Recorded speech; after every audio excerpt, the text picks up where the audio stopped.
అందరికీ నమస్కారం. ఈరోజు కథ 'ప్రేమ ఎంత మధురం' పార్ట్ 6. మెలకువతో ఉంటే ఎంత శాడిస్ట్‌లా బిహేవ్ చేస్తాడో, పడుకుంటే అంత ఇన్నోసెంట్‌గా ఉంటాడో అని తిట్టుకుంటూ, ఇప్పుడు ఇతన్ని ఎలా లేపాలి అనుకుంటూ దగ్గినట్లు యాక్టింగ్ చేసింది. అయినా కూడా లేవలేదు. హచ్ అంటూ తుమ్మింది. అయినా నో యూజ్. ఎంత ట్రై చేసినా కానీ లేపలేకపోయింది సమీర. ఏం తింటున్నావురా, ఇంత బరువుగా ఉన్నావు అనుకుంటూ అతని మీద నుండి లేపడానికి ట్రై చేస్తుంటే, డోంట్ డిస్టర్బ్ అన్నాడు బేస్ వాయిస్లో. ఒక్కసారిగా ఉలిక్కిపడి అతన్ని చూసింది. నాకు బరువు అవుతున్నావు, దూరం జరుగు. ఒక 5 మినిట్స్. నన్ను భరించలేకపోతున్నావు, ఈ రాత్రంతా నన్ను ఎలా భరిస్తావు అన్నాడు ఆరవ్. అతని మాటకు ఏం సమాధానం చెప్పాలో అర్థం కాక అయోమయంగా చూస్తూ ఉంది. చూసింది చాలు కానీ పడుకో అన్నాడు. అదేంటి, ఈరోజు ఫస్ట్ నైట్ కదా, పడుకోమంటాడేంటి? ఇప్పుడు ఈ మాట అడిగితే చాలా చెండాలంగా ఉంటుందేమో. అయినా సరే వీడి దగ్గర సిగ్గుపడాల్సిన అవసరం ఏం లేదు. అదేంటి, ఈరోజు మనకు ఫస్ట్ నైట్ కదా, పడుకోమంటారేంటి అని అడిగింది. మాట్లాడలేదు ఆరవ్. మిమ్మల్ని అడిగేది, నాటకాలు ఆడుతున్నారా? ఈరోజు ఫస్ట్ నైట్ జరిగితే రేపు వెళ్ళిపోతానని మీరిలా చేస్తున్నారు అనగానే అప్పుడు తలెత్తి ఆమెను చూసి, అవును, ఈరోజు ఫస్ట్ నైట్ జరిగితే నువ్వు నాకు శాశ్వతంగా దూరం అవుతావు. అందుకే ఈరోజు మనకు ఫస్ట్ నైట్ జరగడం లేదు. యాక్చువల్గా మూడ్ లేదు బేబీ అన్నాడు ఆరవ్. అనుకున్నాను, ఇలాంటి ఫిట్టింగ్ ఏదో పెడతావని నేను అనుకున్నాను. ఇప్పుడు నేను నీతో ఇలాగే ఉండిపోనా? అమ్మో, అలా జరగడానికి వీల్లేదు. నేను నీతో ఉండలేను. ఇష్టం లేని బంధం బలవంతంగా ఎప్పటికీ కలవదు. నువ్వేం టెన్షన్ పడకు సమీ. మనం ఎప్పుడు కలిస్తే అప్పుడు నువ్వు వెళ్ళిపోవచ్చు, ఓకేనా? కానీ ఈరోజు మాత్రం అస్సలు మూడ్ లేదు. ఒకవేళ రేపు ఫస్ట్ నైట్ అయిందనుకో, ఎల్లుండి మార్నింగ్ నువ్వు వెళ్ళిపోవచ్చు. ఇప్పుడు మాత్రం నాకు చాలా నిద్రొస్తోంది, డిస్టర్బ్ చేయకు అంటూ మళ్ళీ ఆమెను చుట్టుకొని పడుకున్నాడు. అతని మాటలకు బుర్ర బ్లాస్ట్ అయినట్లు అనిపిస్తుంటే వెర్రి మొహం వేసుకొని చూస్తూ ఉంది సమీ. అలా ఎంతసేపు చూస్తావు? పడుకో బేబీ అన్నాడు స్లీపీ టోన్తో. మాట ఇచ్చి తప్పుతావా? ఇలాంటి ఫిట్టింగ్ పెడతావని నేను అనుకుంటూనే ఉన్నాను. నీ డ్రామాలన్నీ నాకు తెలుసు. నేను రేపు మార్నింగ్ వెళ్ళిపోవాలి. ఈరోజు మనం కలిసినా కలవకపోయినా నేను వెళ్ళిపోతాను. ఎవరు ఆపుతారో నేను చూస్తాను అంటూ అరిచింది. నువ్వు ఇలాగే అరిచి గోల చేశావనుకో, నిన్ను శాశ్వతంగా నా దగ్గరే ఉంచేసుకుంటాను అన్నాడు వార్నింగ్ టోన్లో. అతని మాటలకి షాక్ అయి చూస్తూ ఉంది సమీ. మెంటల్గా ఫిక్స్ అయిపోయింది రేపు వెళ్ళిపోతాను అని. అలా కాకుండా ఇలా జరుగుతుందని అస్సలు అనుకోలేదు. అమ్మ తమ్ముడు బాగా గుర్తొస్తున్నారు. ఏడుపొచ్చేస్తుంది. కానీ ఏం చేయలేని పరిస్థితి. ఆ రోజు కలత నిద్రే మిగిలిపోయింది సమీరాకి. అలా ఒక రాత్రి నిద్రపోతున్న సమీరాని ఆమె గుండెల మీద ఉన్న ఆరవ్ తలెత్తి చూశాడు. నిన్ను ఇలా చూస్తూ నిద్రపోవడం చాలా కష్టంగా ఉంది బేబీ. ఇప్పుడే ఈ క్షణమే నిన్ను నా దాన్ని చేసుకోవాలనిపిస్తోంది. బట్ అలా ఒక్క రాత్రికి కక్కుర్తి పడితే జీవితాంతం నాకు దూరం అయిపోతావు. నాకు నువ్వు కావాలి, నీ శరీరం కాదు. నీకోసం ఎన్ని రోజులైనా దూరంగా ఉండడానికి సిద్ధంగా ఉన్నాను. అప్పుడు నీ అంతలో నువ్వు మనస్ఫూర్తిగా నీ శరీరాన్ని నాకు అర్పించిన నాడు నిన్ను నాలో ఐక్యం చేసుకుంటాను. అప్పటి వరకు ఈ తిప్పలు తప్పవు అనుకుంటూ ఆమెను కన్నార్పకుండా అలాగే చూస్తూ ఆ రాత్రి మొత్తం గడిపేశాడు. ఆరవ్, ఆరవ్ అంటూ డోర్ దబదబా వాయిస్తున్నారు. గాఢ నిద్రలో ఉన్న ఆరవ్ డోర్ సౌండ్కి టక్కున కళ్ళు తెరిచి చూసి ఎదురుగా ఉన్న సమీరాని చూశాడు. నిద్రపోతూ కనిపించింది.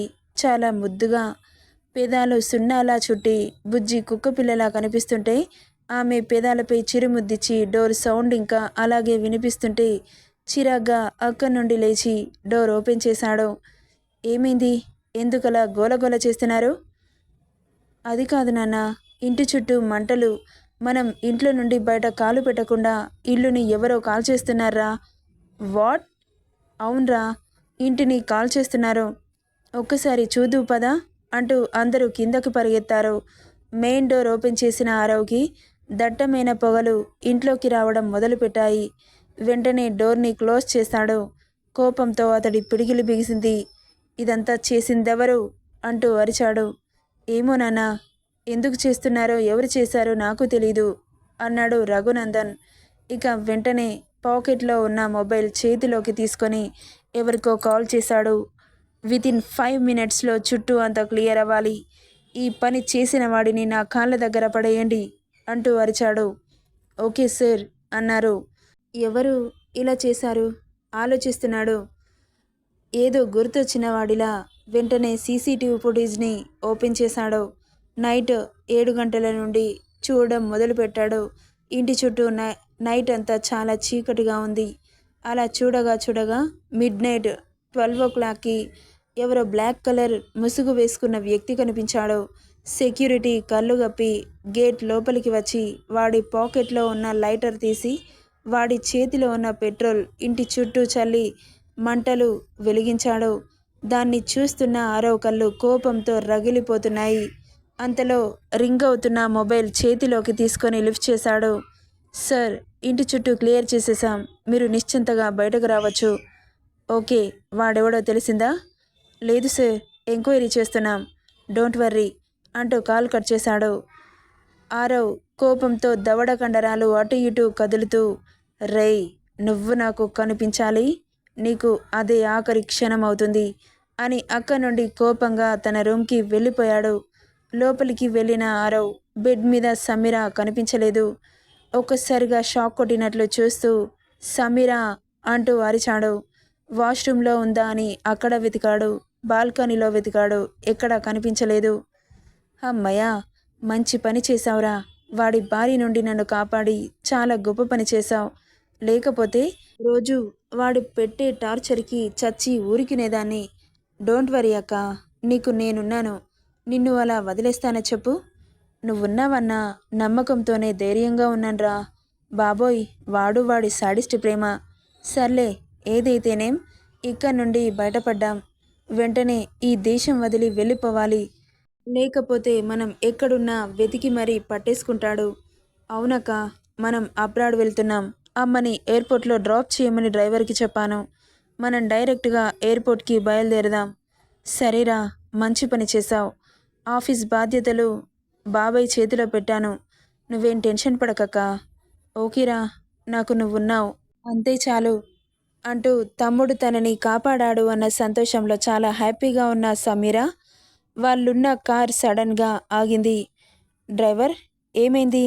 కార్ ఎందుకు ఆగింది అన్నాడు ఆది. ఒకసారి అటు చూడండి సార్ అన్నాడు డ్రైవర్.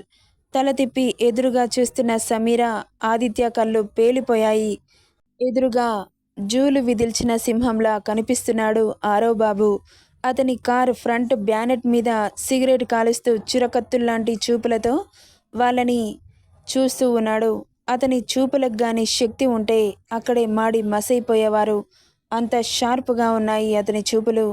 డ్రైవర్, పక్క నుండి వెళ్ళు, ఒకసారి అటు చూడండి సార్ అన్నాడు డ్రైవర్ భయపడుతూ. తల తిప్పి చూసిన ఆదిత్యకి ఆ రోడ్డు బ్లాక్ చేస్తున్నట్లు 4 కార్లు లైన్గా కనిపించాయి. వెనక్కి తీ అన్నాడు. వెనక్కి తిరిగి చూసిన డ్రైవర్కి ఇంకో 4 కార్లు కనిపించాయి. ఒకసారి ఇటు చూడండి సార్ అంటూ చూపించాడు. వాళ్ళ కార్ని ఎటు కదలనీయకుండా చేశాయి. ఇప్పుడు ఏం చేద్దాంరా, నాకు భయంగా ఉంది అంటూ చెమటలు పట్టేస్తున్నాయి సమీరాకి టెన్షన్తో. అసలేం జరుగుతుందక్క? అదే నాకు అర్థం కావట్లేదురా. ఇప్పుడేం చేద్దాం? వాడు మామూలోడు కాదురా. వాడికి చిక్కామంటే జింక సింహానికి చిక్కినట్లే. జింకని చంపి తినేసే వరకు సింహం ఎలా ఊరుకోదో, ఇప్పుడు మనం వాడికి చిక్కితే మాత్రం చంపడం ఒకటే తక్కువ, అన్నీ చేసేస్తాడు వాడు. ఏం చేద్దాం ఆది? నువ్వేం టెన్షన్ పడకక్క. వాడేమైనా రాక్షసుడా? మనిషే కదా, వాడిని నేను ఎదుర్కొంటాను. లేదురా ఆది, నీకేమైనా అయితే నేను తట్టుకోలేను. వాడికి ఎదురు వెళ్ళకురా ప్లీజ్, నేను చెప్పేది ఒక్కసారి వినరా అంటూ గడ్డం పట్టుకొని బ్రతిలాడుతుంటే, నువ్వాగక, నీకోసం ఎంతమందినైనా ఎదిరించడానికి రెడీగా ఉన్నాను, అలాంటిది వీడెంత అనుకుంటూ కారు దిగి ఆరవ్ ముందు నిలబడ్డాడు. ఆరవ్ ముందుకు వచ్చిన ఆదిత్యని ఈవిల్ స్మైల్తో చూస్తూ కార్ బ్యానెట్ మీద నుండి ఆది ముందు ఒక్క దూకు దూకి చేతిలో ఉన్న సిగరెట్ని కింద పడేసి షూతో స్మాష్ చేస్తూ ఆదిత్య కాలర్ పట్టి లాక్కున్నాడు. ఆరవ్, ఏంట్రా బామ్మర్ది, నా ఇంటిని తగలబెట్టడానికి సిద్ధమయ్యావు? ఎంత ధైర్యం రా నీకు? నన్ను టచ్ చేయాలంటేనే ఉచ్చపోసుకుంటారు. అలాంటిది టచ్ చేశావు. ఇప్పుడు నువ్వు ప్రాణాలతో ఉండడం అంత అవసరమంటావా? నాకు మాత్రం నువ్వు ప్రాణాలతో ఉంటే నచ్చట్లేదురా అంటూ ఆది పీక పట్టుకున్నాడు ఆరవ్. గింజుకుంటూ ఉన్నాడు ఆదిత్య. రేయ్ వదులు అంటూ బావను రేయ్ అనడం చాలా పెద్ద తప్పురా. నువ్వు నాకు బావేంట్రా? బలవంతంగా మా అక్కకి తాళికెట్టి ఎత్తుకొచ్చేస్తే బావవి అయిపోతావా అన్నాడు ఆదిత్య తగ్గకుండా. నీ పౌరుషం, నీ పొగరు నాకు చాలా బాగా నచ్చాయిరా. నా పెళ్ళాం, నా ఇష్టం మధ్యలో నీకేంటి బే? తను నా అక్క. నొప్పి నాకు కాకుండా ఇంకెవరికుంటుంది అన్నాడు ఆదిత్య. అతని మాటలకి కోపంతో అతడి పీక మీద పట్టు బిగిస్తోంది. ఎంత గింజుకుంటున్నా వదలట్లేదు ఆరవ్. పీక పట్టి పైకి లేపాడు. ఎదురుగా చూస్తున్న సమీర తమ్ముడు అంటూ పరిగెత్తుకుంటూ వచ్చింది. ఏంటి పిల్లాంస్, నా కళ్ళు కప్పి నీ తమ్ముడితో వెళ్ళిపోదామని సిద్ధపడ్డావా? నా గురించి తెలిసి కూడా అంత సాహసం చేశావంటే నీ గర్డ్స్ నాకు చాలా బాగా నచ్చాయి. ప్లీజ్ మీకు దండం పెడతాను, నా తమ్ముణ్ణి వదిలేయండి అంటూ బ్రతిలాడుతోంది సమీర. గాలిలో గిలగిలా కొట్టుకుంటున్న తమ్ముణ్ణి చూసి విలవిలలాడుతూ, అబ్బా నువ్వు బ్రతిలాడుతుంటే ఎంత బాగుందే, ఇంకాస్త డోస్ పెంచు, నా సోల్ సాటిస్ఫై అయితే అప్పుడు వదులుతాను.